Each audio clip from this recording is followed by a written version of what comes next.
ধনিরাম খালে ভেঙে আছে সেতু।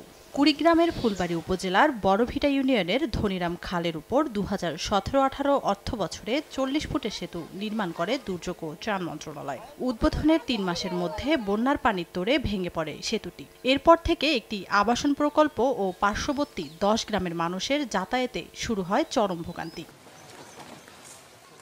স্থানীয়রা জানান, শুকনো মৌসুমে বিভিন্ন পথ ঘুরে যাতায়াত করা গেলেও পণ্য পরিবহনে পড়তে হচ্ছে দুর্ভোগে। আর বর্ষাকালে ড্রামের ভেলায় ঝুঁকি নিয়ে যাতায়াত করতে হচ্ছে তাদের। জীবনের মান উন্নয়নের দ্রুত নতুন সেতু নির্মাণের দাবি তাদের। পানির সময় তো বেশি সমস্যা, রাস্তাপথ না থাকলে যাই কান করিয়ে গ্রামের মানুষের খুব অসুবিধা হয়ে যায়, বাচ্চা কাচ্চা স্কুলে যাইতে পারে না। রাস্তা চাই অথবা ব্রিজ চাই, আমাকে এটা নয় বন্ধ, খাল বন্ধ করে দেখ না আমাকে ব্রিজ দেখ। কয়েক বছরে খালের প্রস্থ বেড়ে যাওয়ায় আগের সেতুর চেয়ে এবার দ্বিগুণ দৈর্ঘ্যের সেতু নির্মাণ করতে হবে। আর উপজেলা প্রকৌশলীকে সেতু নির্মাণে প্রস্তাবনা দেওয়ার কথা জানিয়েছেন দুর্যোগ ও ত্রাণ শাখার কর্মকর্তা। এ বিষয়ে কথা হয়েছে, উপজেলা প্রশাসক অন্য যে দপ্তর দ্বারা এই বৃষ্টি করা সম্ভব তাদের সাথে কথা বলে প্রয়োজনীয় ব্যবস্থা নেবেন মর্মে জেনেছি।